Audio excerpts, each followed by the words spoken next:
On March 14, 1962, at approximately 11:47 a.m. local time, a Soviet border patrol unit stationed 70 kilometers south of Murmansk reported unusual aircraft activity over restricted airspace.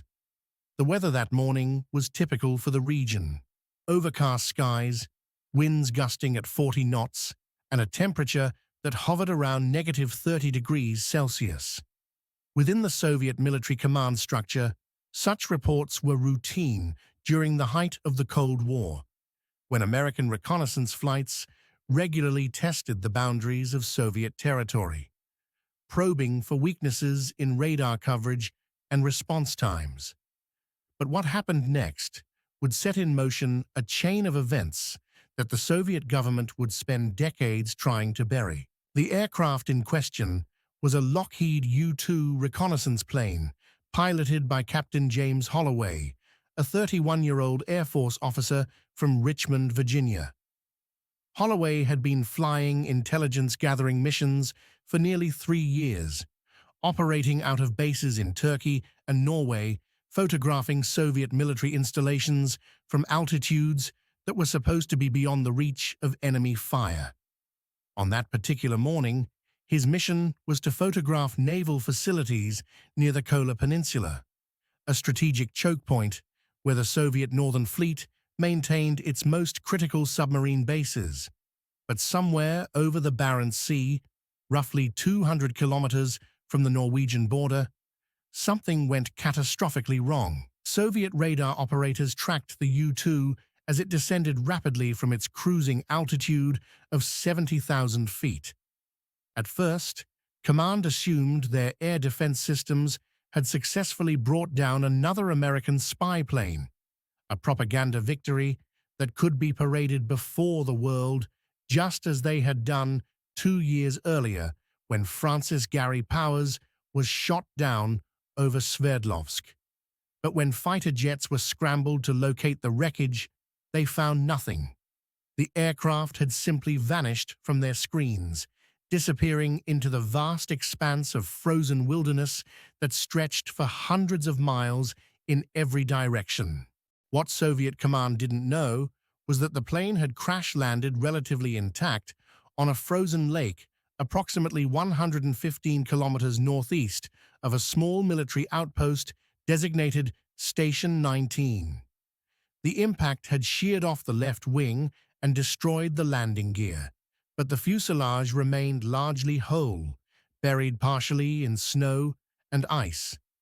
Captain Holloway had survived the crash with a fractured collarbone, severe bruising across his chest and legs, and early signs of hypothermia. He managed to extract himself from the cockpit, gather what survival gear he could salvage, and began moving south, away from the wreckage, knowing that Soviet forces would soon converge on his location.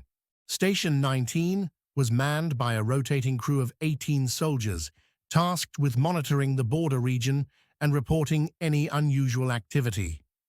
Among them was Senior Sergeant Alexei Volkov, a 26-year-old conscript from a small village outside Leningrad. Volkov had been stationed at the outpost for 14 months, enduring the isolation and brutal conditions that came with Arctic duty. Unlike many of his fellow soldiers, who counted down the days until their service ended, Volkov had developed a quiet respect for the landscape, spending his off-duty hours cross-country skiing across the tundra and studying the behaviors of Arctic wildlife. His commanders considered him reliable but unremarkable, the kind of soldier who followed orders without question and caused no problems. On the afternoon of March 15th, Volkov was conducting a routine patrol approximately 8 kilometers from the station when he spotted something unusual: fresh tracks in the snow, not from any animal he recognized, but from a person. The tracks were erratic, suggesting someone injured or disoriented, and they led deeper into the wilderness, away from any known Soviet installations. Volkov followed the trail for nearly 2 hours, his curiosity overriding standard protocol which would have required him to immediately report the discovery and return to base. What he found changed everything. Captain Holloway was barely conscious when Volkov discovered him. Collapsed against a rock formation, his flight suit crusted with ice, his face pale, and his lips blue. The American pilot had managed to travel nearly 16 kilometers from the crash site before his body began to shut down. Volkov approached cautiously, his rifle raised, but when he saw the extent of Holloway's injuries and the glazed look in his eyes, he lowered his weapon. For several minutes, the two men simply looked at each other, neither speaking, the wind howling around them. What happened next would be debated by intelligence analysts for decades. According to reconstructed accounts based on later testimonies and declassified documents, Volkov made a decision that contradicted everything he had been trained to do.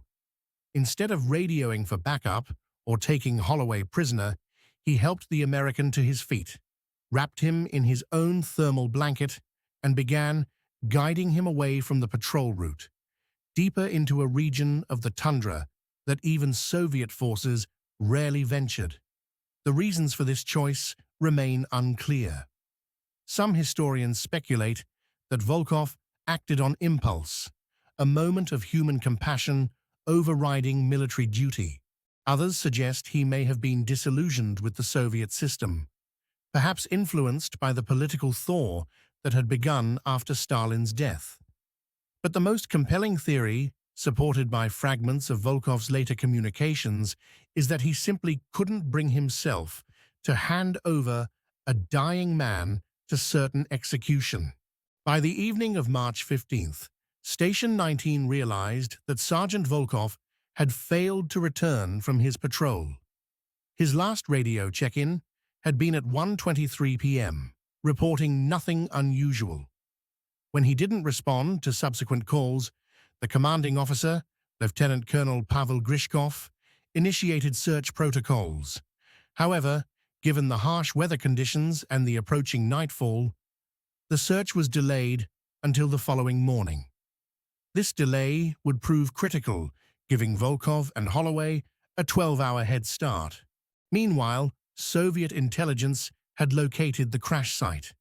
A reconnaissance team arrived at the frozen lake on the afternoon of March 16th, finding the U-2 wreckage largely intact. The discovery triggered an immediate escalation. KGB officers were dispatched from Murmansk, and additional military units were mobilized to sweep the surrounding area. The standing orders were clear: locate the American pilot, dead or alive, and secure any intelligence materials he might be carrying. The fact that the pilot's body was not found at the crash site meant he had survived the impact and was somewhere in Soviet territory, potentially carrying classified information about American intelligence capabilities. By March 17th, the search had expanded to include more than 200 soldiers, tracking dogs, and aerial reconnaissance. It was during this expanded operation that investigators discovered Volkov's abandoned radio equipment, approximately 6 kilometers from where he had found Holloway. The implications were immediate and damning. One of their own soldiers had apparently made contact with the enemy pilot, and instead of reporting it, had gone rogue. Lieutenant Colonel Grishkov was placed under investigation for potential negligence, and the entire incident was classified at the highest level. The official narrative became that a traitorous soldier had defected with the American, though internally, commanders struggled to understand why Volkov would take such action. What the searchers didn't know was that Volkov had a significant advantage. During his 14 months at Station 19, he had extensively explored the region and discovered a network of abandoned mining structures dating back to failed Soviet industrial projects in the 1930s. These structures, marked on old geological surveys but omitted from current military maps, provided scattered shelters across the wilderness. Volkov led Holloway to one such structure, a partially collapsed storage building buried in a ravine where they could wait out the initial search efforts. For nearly 3 weeks, the two men survived in conditions that would have killed most people. Volkov had managed to grab emergency rations from his patrol kit, and he used his training to set snares for Arctic hares and ptarmigan. Holloway, whose injuries slowly began to heal thanks to Volkov's rudimentary medical care, tried to communicate with his unlikely savior using a mix of broken Russian and hand gestures. According to later reconstructions, Holloway had studied basic Russian during his intelligence training, enough to understand that Volkov was risking his life by hiding him, and that discovery would mean execution for them both. The Soviet search operation, meanwhile, had become one of the largest manhunts in Arctic military history. KGB interrogators questioned every soldier at Station 19, searching for any indication that Volkov had expressed anti-Soviet sentiments or had been compromised by Western intelligence. They found nothing. Volkov had been an ordinary soldier, neither particularly ideological nor rebellious. His personnel file contained a single notation of interest. His father had been executed during Stalin's purges in 1938 for alleged counter-revolutionary activities. Some analysts later suggested this family history might have created a deep-seated resentment toward the Soviet system, but this remained speculative. By early April, the weather had begun to shift. Temperatures rose slightly, and the snow started to compact, making travel easier, but also making tracks more visible. Volkov knew they couldn't remain hidden indefinitely. The only viable escape route was westward, toward Norway, approximately 180 kilometers away. The border in this region was lightly patrolled, but crossing it would require navigating through mountain passes still buried in snow, avoiding both Soviet patrols and the numerous motion sensors that had been installed along suspected crossing points. On April 7th, Volkov and Holloway began their attempt to reach Norway. They traveled primarily at night, moving slowly to conserve energy and avoid detection. Holloway's physical condition had improved, but he was still weak, and the extreme cold continued to take its toll.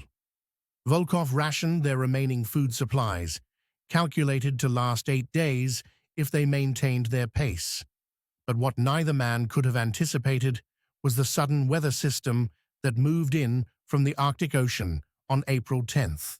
The blizzard struck with almost no warning, reducing visibility to less than 3 meters and driving the wind chill to life-threatening levels. Volkov and Holloway found themselves caught in open terrain, still more than 60 kilometers from the Norwegian border. They had no choice but to seek immediate shelter. Using techniques he had learned during his time in the Arctic, Volkov located a small peninsula, jutting into a frozen inlet, where they found the wreckage of what appeared to be an old fishing boat, partially buried in ice and snow. The boat's hull provided some protection from the wind, and Volkov managed to start a small fire using wood torn from the boat's interior structure and fuel from an emergency fire starter he had been carrying. For 2 days, the blizzard raged. Volkov and Holloway huddled together in the boat, burning whatever they could find to maintain a small flame. Their food supplies ran out on the second day. The temperature inside their shelter hovered around -20 degrees Celsius, marginally survivable with the fire, but deadly without it. On the third day, April 13th, the wind began to subside, but by then, both men were severely hypothermic and on the verge of complete physical collapse. Soviet search teams, who had briefly suspended operations during the blizzard, resumed their efforts on April 14th. Advanced units, using updated intelligence about likely escape routes, began sweeping the coastal regions. On April 15th, a patrol unit spotted smoke coming from the frozen inlet. They approached cautiously, expecting perhaps to find stranded hunters or fishermen. What they found instead were two bodies, frozen in the deteriorating wreckage of the boat. The official report, filed by the patrol commander, described a scene that would haunt those who witnessed it. Volkov and Holloway had died sometime during the night of April 13th or early morning of April 14th after their fire had burned out, and the cold had finally overwhelmed them. They were found sitting against the boat's hull, Volkov's arm around Holloway's shoulders, both men's faces turned towards where the fire had been. In Volkov's pocket, investigators found a small notebook containing entries written in Russian, documenting the last month of their survival. The final entry, dated April 12th, simply read, "We tried. God forgive us both." The discovery created an immediate crisis for Soviet authorities. The situation defied easy categorization. Volkov was clearly a deserter and a traitor, having aided an enemy of the state. But the circumstances of his actions, the fact that he had kept Holloway alive for a month and had attempted to smuggle him out of the country, suggested something more complex than simple defection. And the image of two enemy soldiers dying together, locked in a mutual attempt to survive, carried symbolic weight that Soviet propagandists found difficult to spin. The decision was made at the highest levels of Soviet intelligence to classify the entire incident. The bodies were transported to a military morgue in Murmansk, where autopsies confirmed death by hypothermia and severe malnutrition. Captain Holloway's identification tags and personal effects were removed and stored in a classified archive. Volkov's body was buried in an unmarked grave at a military cemetery outside Leningrad, with no notification sent to his family. The official story, communicated only to those with direct knowledge of the incident, was that a Soviet soldier had attempted to desert and had died in the attempt. The American pilot was never mentioned in any public record. The American government, meanwhile, had its own crisis to manage. Captain Holloway had been reported missing in action on March 14th, but the exact circumstances of his disappearance remained unclear.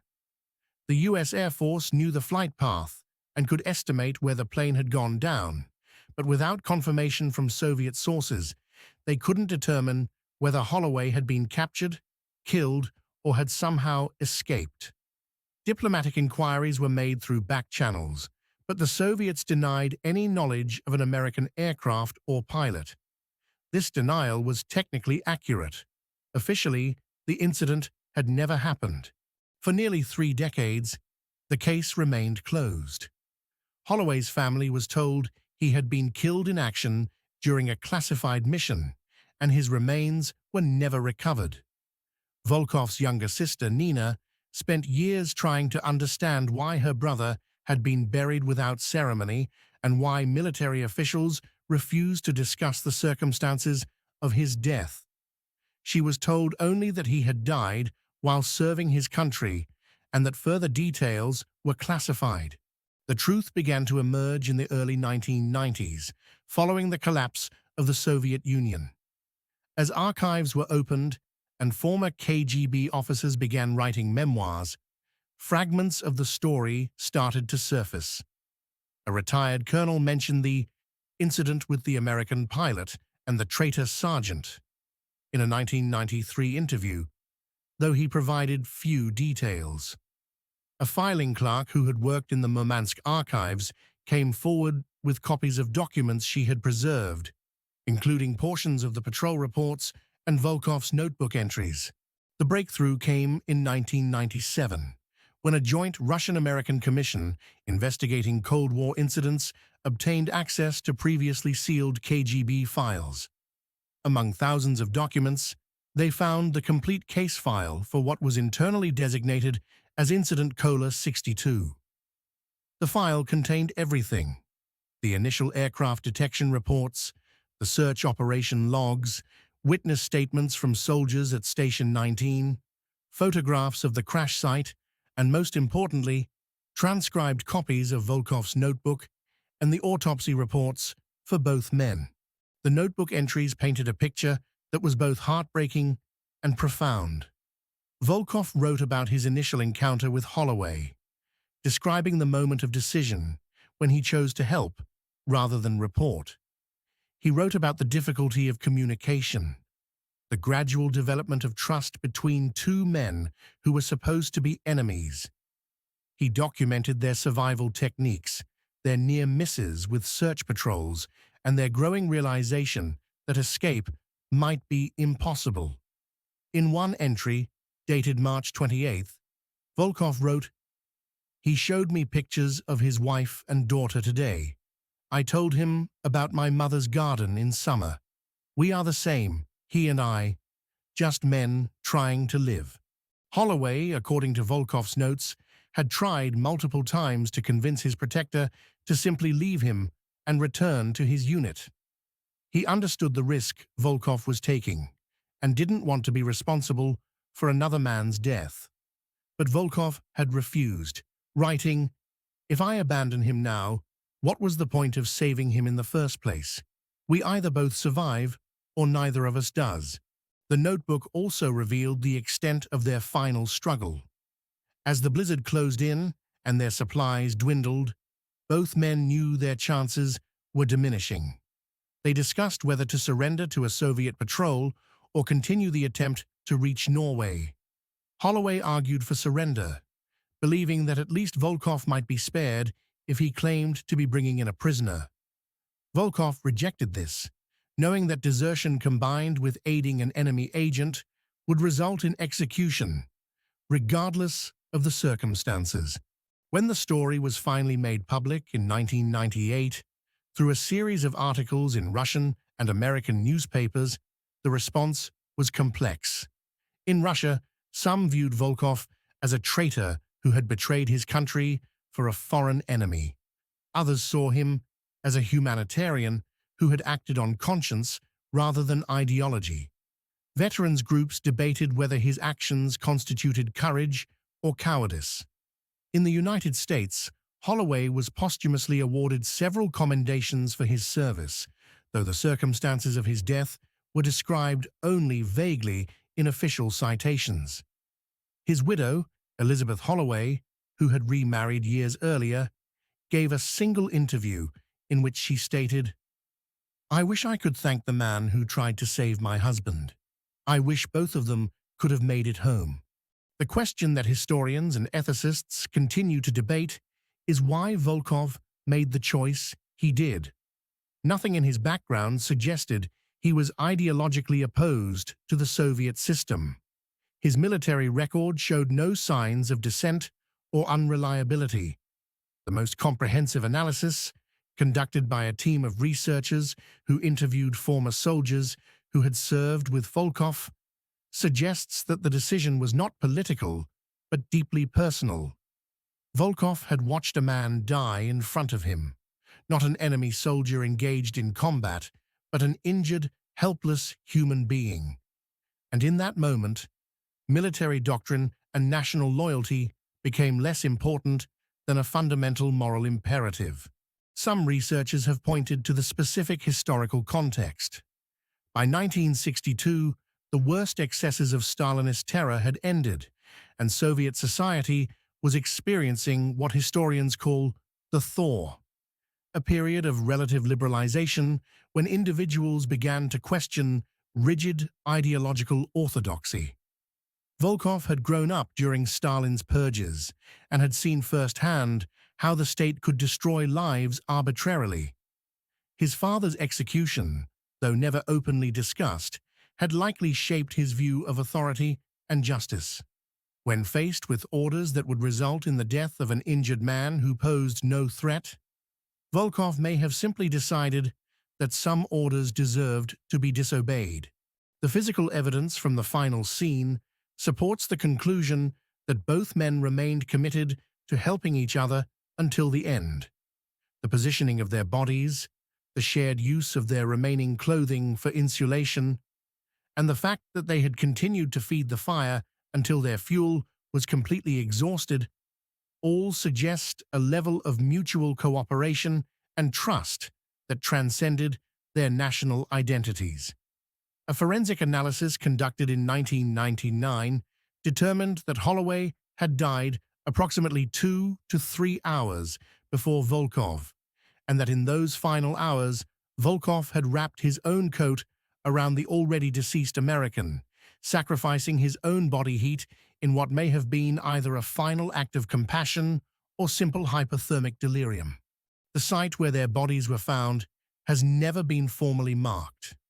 The Soviet-era boat has long since disintegrated, and the inlet is now part of a nature reserve that restricts civilian access. However, unofficial reports suggest that locals occasionally leave flowers at the approximate location, though whether this is to honor Volkov, Holloway, or both remains unclear. In 2012, on the 50th anniversary of the incident, a group of Russian and American veterans organizations proposed a joint memorial to commemorate both men. The proposal encountered resistance from nationalist groups in both countries who argued that enemy soldiers shouldn't be honored together. The memorial was never built. Instead, a small plaque was installed at a military museum in Murmansk, acknowledging that Soviet soldiers served with honor in the Arctic during the Cold War, with no specific reference to Volkov or the incident. The KGB files revealed one final detail that adds another layer to the story. Among Volkov's personal effects, recovered after his death, was a small metal compass that had been identified as American military issue. Investigators concluded that Holloway must have given it to Volkov at some point during their time together, perhaps as a gesture of gratitude or as a practical tool for their escape attempt. The compass was stored in the archives for decades until a researcher reviewing the case files in 2004 requested its return to Holloway's family. It was presented to his daughter, Rebecca Holloway Chen, during a private ceremony attended by representatives from both American and Russian governments. Rebecca, who was 4 years old when her father disappeared, became one of the most vocal advocates for recognizing Volkov's actions. She established a small foundation dedicated to documenting stories of individuals who crossed enemy lines to help others during the Cold War. In interviews, she has said, "My father died because of a war that never should have happened, but he survived as long as he did because someone decided that his life mattered more than politics. That's the story I want people to remember." The incident has been analyzed in multiple academic contexts, as a case study in military ethics, as an example of individual agency within totalitarian systems, and as a microcosm of the Cold War's human cost. The consensus among historians is that Volkov's actions represent a category of moral choice that exists outside traditional frameworks of loyalty and betrayal. He didn't defect to the West, didn't share military secrets, and didn't act out of political conviction. He simply saw another human being in mortal danger and chose to help, knowing the consequences. Perhaps the most poignant aspect of the story is what both men sacrificed. Holloway gave up his last chance at survival when he could have demanded that Volkov turn him in, potentially saving at least one life. Volkov gave up his freedom, his future, and ultimately his life for a man he had never met and with whom he could barely communicate. In the frozen wastes of the Soviet Arctic, far from the political theaters and ideological battles that defined their era, two men found a kind of solidarity that their governments would spend decades trying to deny. The final entry in Volkov's notebook, those 4 words, "We tried, God forgive us both," has been interpreted in various ways. Some see it as an expression of guilt for failing to complete the escape. Others view it as a recognition that they had defied their respective countries and needed forgiveness for their betrayal. But the most compelling interpretation is simpler. They were asking forgiveness not for their actions, but for the circumstances that had forced them into such an impossible situation in the first place. Today, the incident exists in a strange historical limbo. It's documented in declassified files, but remains largely unknown to the general public in both Russia and America. The few books and articles that mention it typically present it as a footnote to larger Cold War narratives. There are no films, no major documentaries, no monuments. Just two names in an archive, two bodies in unmarked graves, and a story that raises uncomfortable questions about loyalty, duty, and the moral choices individuals face when national interests collide with human compassion. What remains clear is that on a frozen inlet somewhere in the Soviet Arctic, two men who should have been enemies died trying to save each other. And in doing so, they left behind evidence that even in the darkest moments of the Cold War, when ideology demanded absolute loyalty and humanity was subordinated to state interests, individuals could still choose compassion over compliance and kindness over duty. Whether history judges them as heroes, traitors, or simply as men who made an impossible choice in impossible circumstances may ultimately be less important than the fact that they made that choice at all.